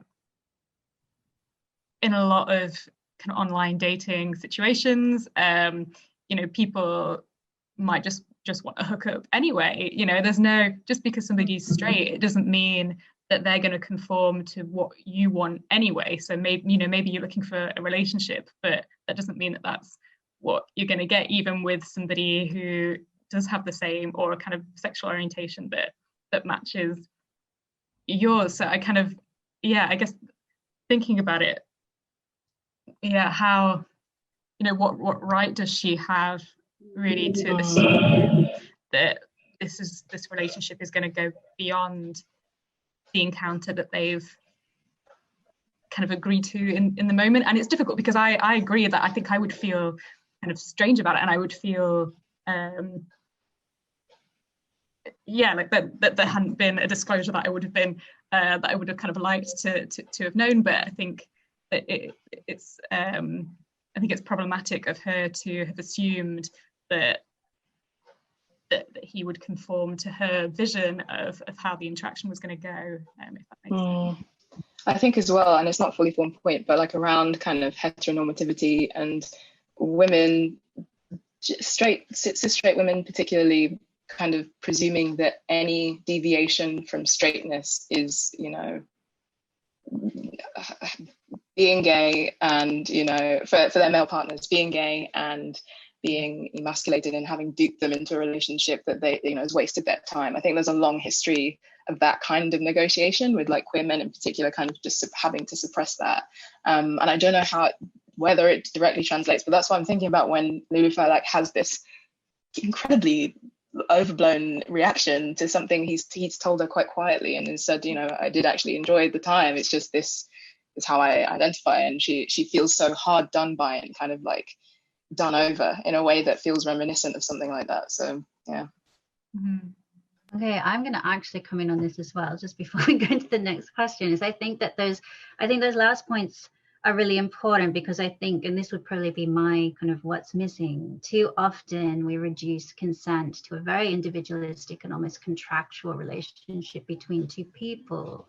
And I think structural power does matter. And when we talk about informed consent and deception, there are actually, you know, two kind of sets of cases in the UK that show the reason that we do need to think about power and we do need to think about structure that occurred at the same time, which was the so-called sex by deception cases, where there were a few young people in a row, trans or gender non-conforming people who had been assigned the gender of female at birth and had for varying periods of time been living as a man and had sex with a female partner, and were then prosecuted under the basis of deception. And that actually came out at about the same time as the spy cops and the sex by deception cases there, where you had activists who had been deceived into relationships literally by kind of armed members of the state in the context of policing. And one of those was subject to very punitive responses, and the other was subject, obviously, to no responses. And so I think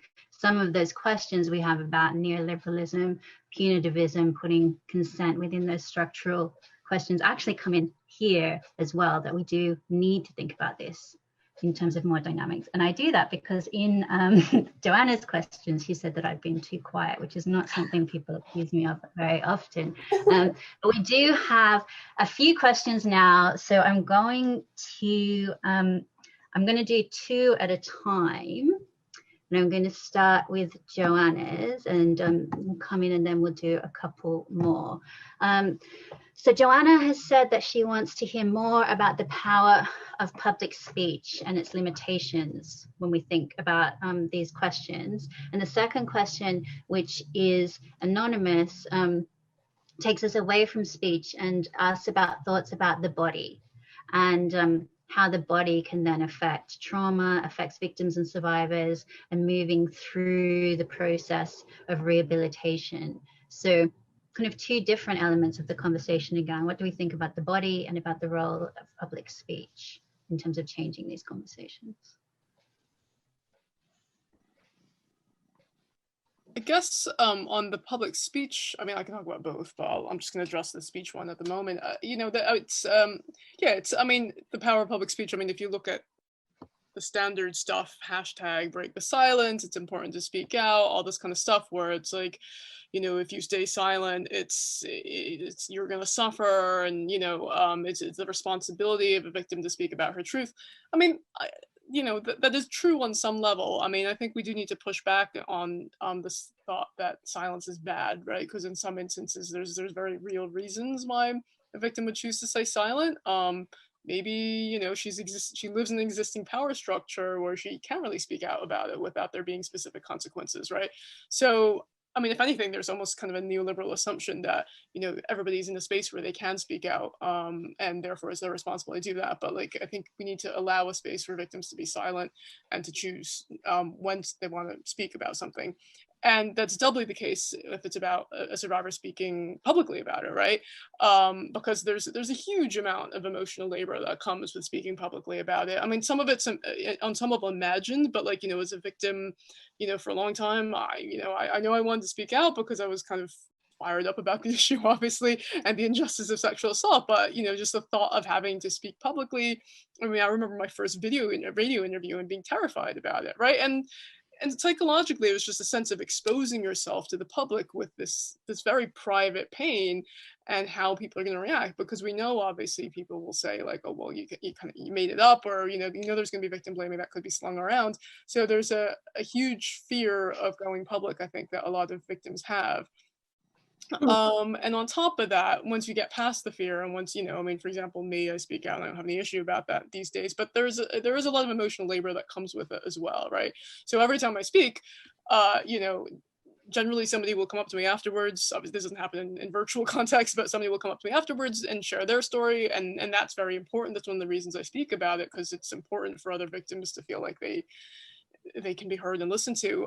But at the same time, that is almost sort of like work that emotional labor that I'm performing, which then makes me really tired at the end of the day, right? And so and I'm not necessarily being paid for that kind of work. And there's many other survivor activists I know who are out there, who are speaking out, who are connecting, and also performing a huge amount of emotional labor by speaking to others that have similar experiences. And then also just the emotional effort it takes to be articulate about these issues, about a very close personal traumatic experience, is a lot of work as well. So I think there's a lot of emotional labor that doesn't get recognized in terms of oh yeah, you should speak out. It's well, what is the cost of that, right?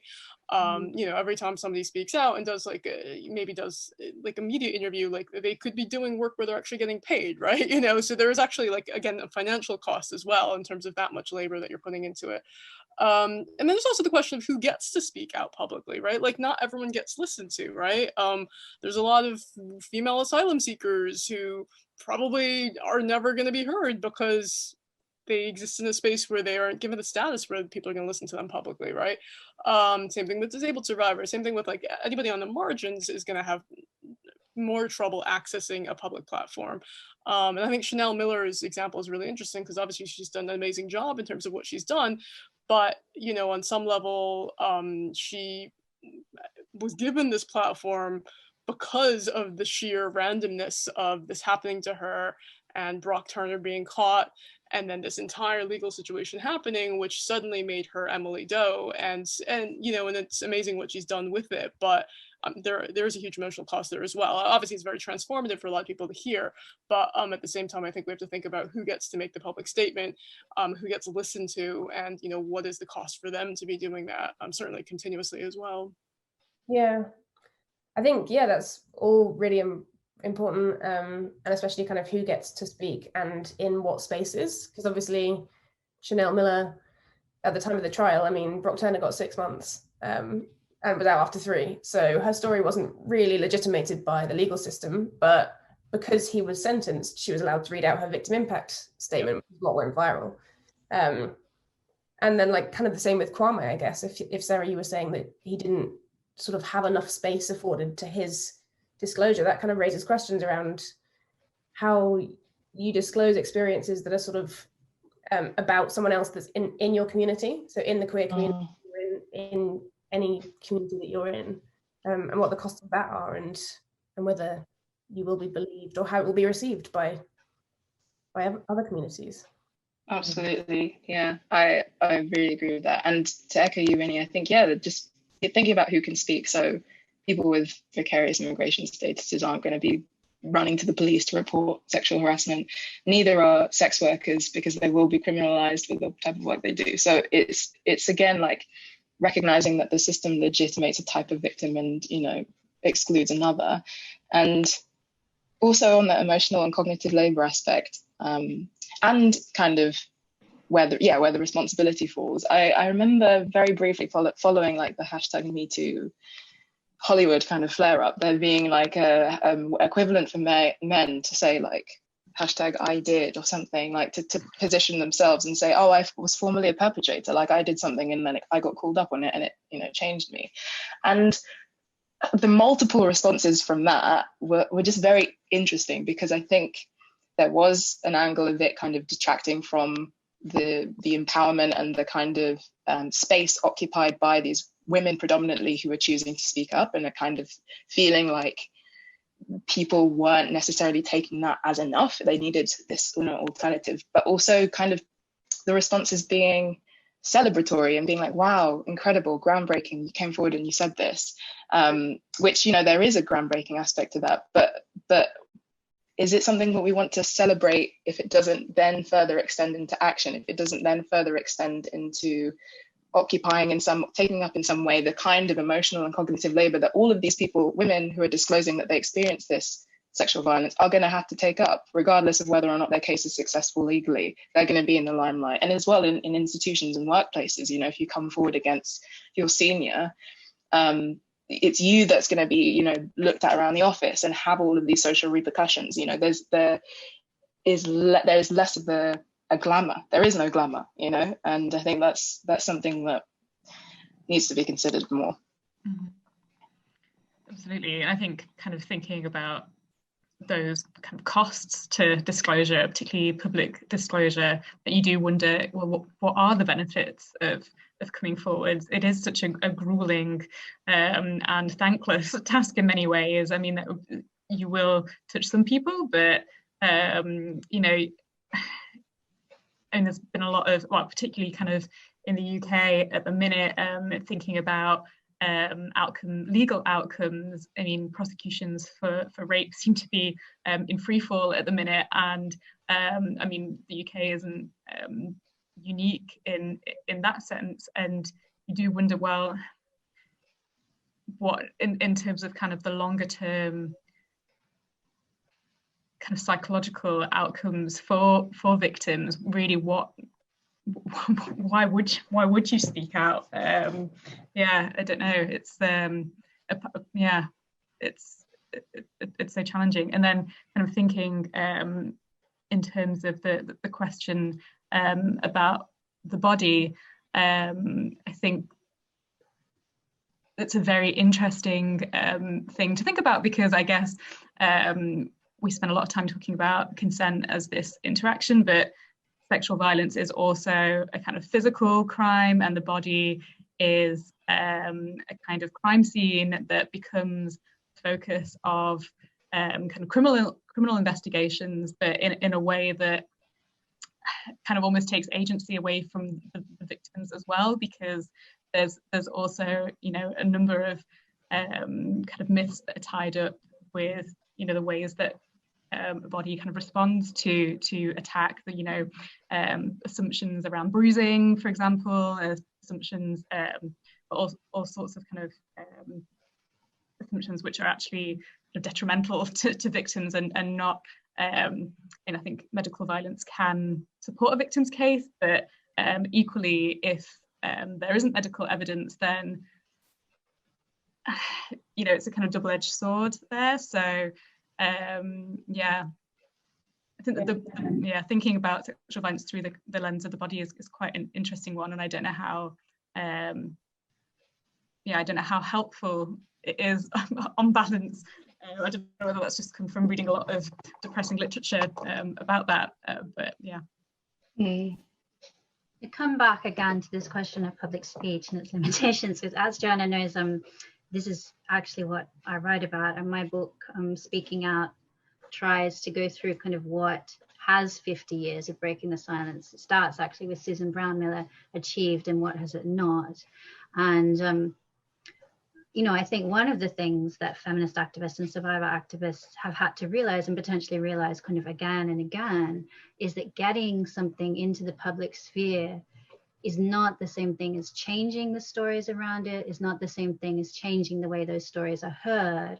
And people have touched on this, but, you know, one thing is that we often feel now like we know what it means when people speak about rape before we even hear them finish their story, you know, that we don't adequately comprehend that this is, you know, a social complex phenomenon that affects different people differently. And I think the second point that I make kind of about silence is there's a very important quote from a woman who first spoke out in the 1980s and then reflected on that experience 10 years later.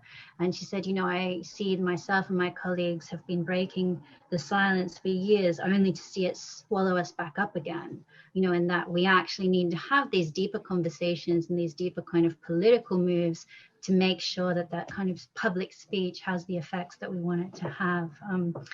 So I'm not always going to have the last word on these questions, but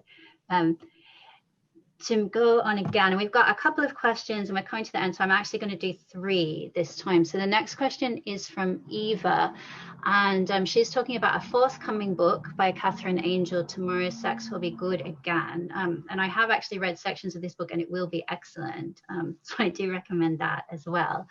And she talks about, you know, the kind of discourses we have around female desire and sex. And so Catherine talks about the ways that we have these kinds of myths that, you know, desire just arises and we should all be sexual all the time, and that actually, you know, desire is in fact social, and we often spend a lot of time in sexual spaces being tentative and unsure. And so how does that affect, you know, discussions around consent when the dominant discussions are kind of so much about, you know, knowing what you want and expressing that.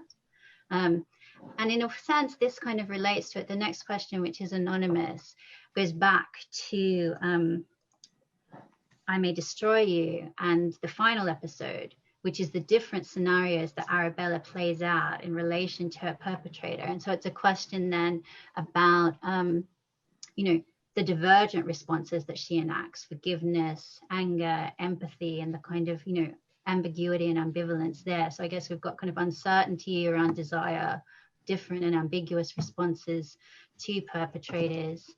And then a conversation that brings us back to power and social privilege again, talking about consent education. Is there an issue with consent education at the moment not focusing on all members of society, but focusing too much on kind of a privileged norm? So some nice simple questions for you all to think about.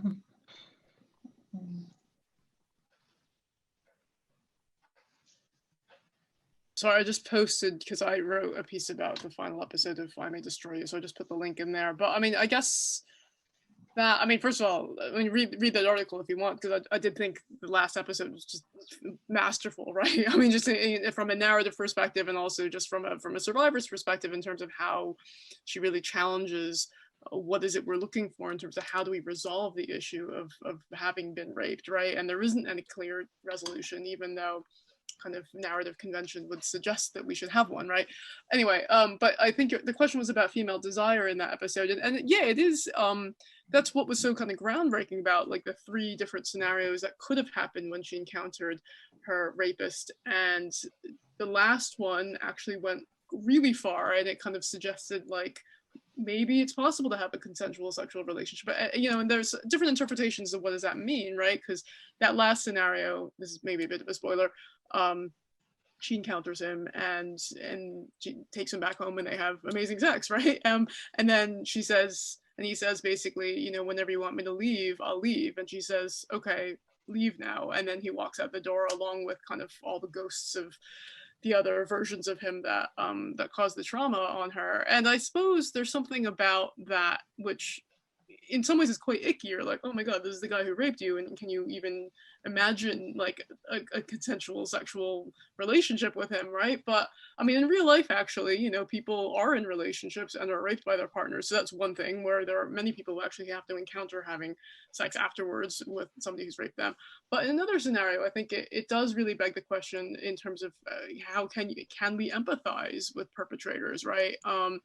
And Steph, you brought up the question of the empathy deficit, and a lot of it's about, okay, well, if we're gonna change the way this happens, and if we're gonna really try to stop this crime from happening again, maybe whoever we is, maybe society does need to empathize with people who somewhere down the line become violent and become people that commit these crimes that then go on and impact the lives of many other people. So I think empathy is kind of tied in with desire in some ways, and I'm still kind of muddling through this one, but again, I wonder how much of that, going back to emotional labor, is female desire, empathy, being a people pleaser, not wanting to make people uncomfortable, you know, not wanting to disappoint the guy, which is all a lot of labor that women are performing. And I would be really curious if men are having the same kind of questions and really questioning themselves, like, oh, did I really consent? Did I respect consent in that scenario? And are they, you know, performing the same amount of emotional labor around these questions of consent and desire? So that's not really an answer, but it's kind of a musing on on that episode and what it brought up for me. I think that, I was just going to say, I'm similarly muddling through thoughts on that episode, and how I think on Eva's question around kind of, will there be space for tentative, unsure sexual encounters? I think it's a question of, will there be space for what everyone engaged in the sexual encounter wants and how they want to be and behave in the sexual encounter without any repercussions for their safety, or their desire, their will being listened to and respected. Because I think there are multiple ways to be in a sexual encounter, as we know, and none of them are, less valuable than not. I think there is a narrative, again, neoliberal feminism, of being very empowered and meaning you being very assertive and very direct. And that is the way to have, the only way to have a liberated sexual encounter. But I don't necessarily think that's the case. And, the potentially BDSM, the BDSM community and like sub-dom relationships, which have kind of negotiated that aspect already, kind of invite us to think more about that as well. So I think there definitely should be space for tentative, unsure, not necessarily, not knowing what you want, but knowing and trusting that your wants will be respected regardless of how you show up in that space. I think that is like what we should be aiming towards, rather than like a vision of how you should be in that space, because there isn't one. I think the final episode, I think you said everything, when it is really masterful. I watched it and I was frustrated and I was upset and I was like, on her side, and then I was against it. I was feeling everything, and I think that's the purpose, right? Is to invite you into the space of complete chaos, because that is what the response is. You don't know necessarily what will resolve this situation for you, but you're playing those out in your head and you're just trying to figure out a way, because we haven't yet societally figured out a way, that's healthy. And maybe there isn't one unitary way. So yeah, I think that was my answer to that. And then on the question of kind of the targeting of consent education, focusing on specific members of society, perhaps I'm with you all the way, because that's just one of the things that I think kind of gets lost in conversations around the potential for this kind of workshop and training. It's like, do we want conversations around respect and power, which is what they are, to be confined to the kind of space of the university or the space of a select institution or a workplace that would like to, or has the funds to, roll out a robust consent training workshop program and make it mandatory for everyone to attend? I think it needs to be we need far more commitment to it, I think, at all levels.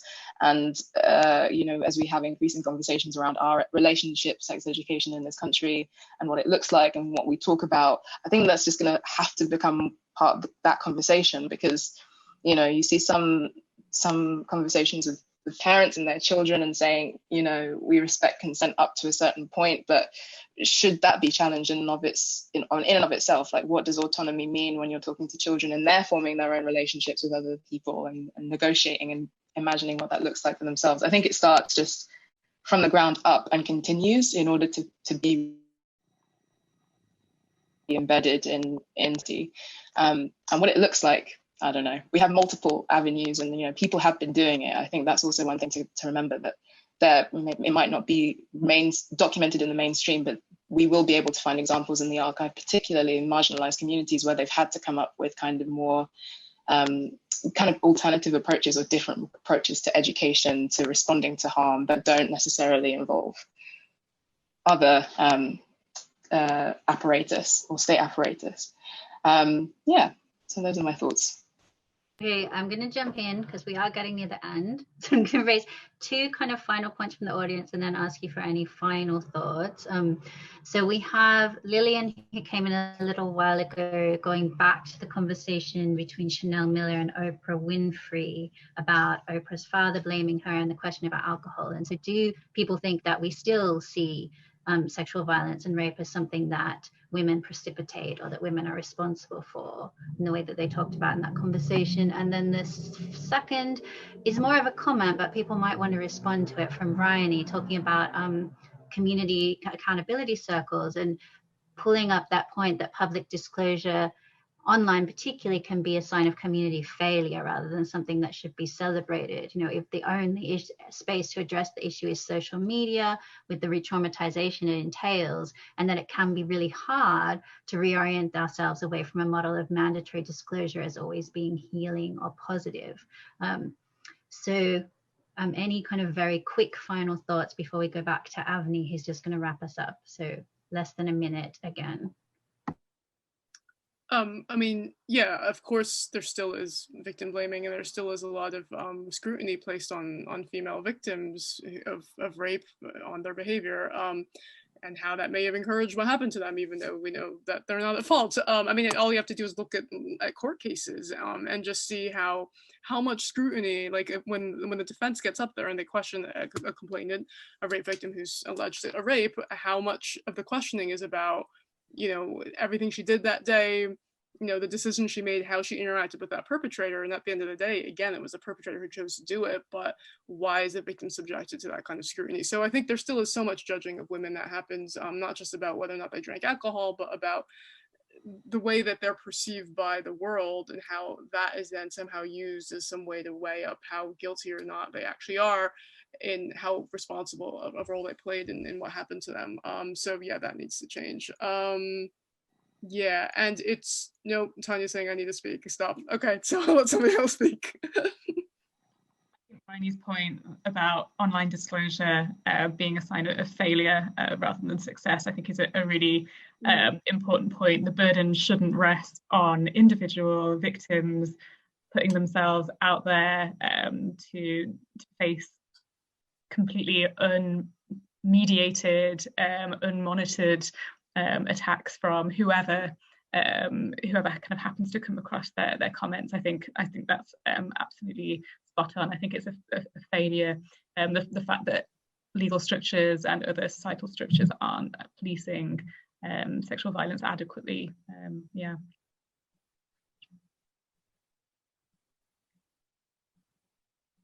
Did you want to come in, Emma? I feel like I've been speaking so much. I mean, yeah, I do feel like a lot of it's been said. Yeah, I suppose to kind of echo the ideas about community accountability, I think that is possibly where we need to do the most work. Like all of these problems that we've been talking about basically come down to that people aren't taking responsibility for their actions, and the communities aren't taking responsibility for how they respond to those actions. So that's ultimately where I see the site for change, I guess. Where hope is. Yeah.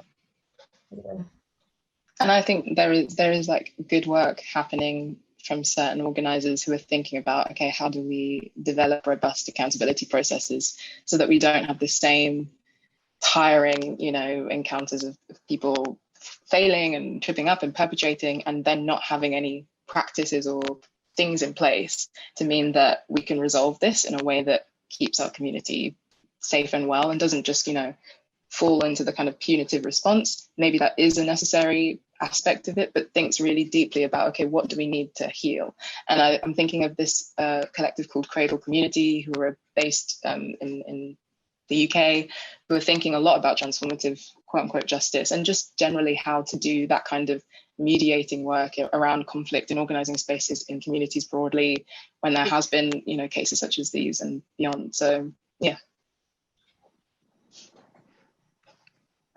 Okay, so Avni, I think that's back to you to wrap us up. I will say thank you all. That was a really excellent conversation. So brilliant. Thank you so much, Tanya, Steph, Emma, Winnie, Sarah, and Ria, who's in the background, who have worked so hard to hold the space for this informative and important conversation. So thank you so much for being here.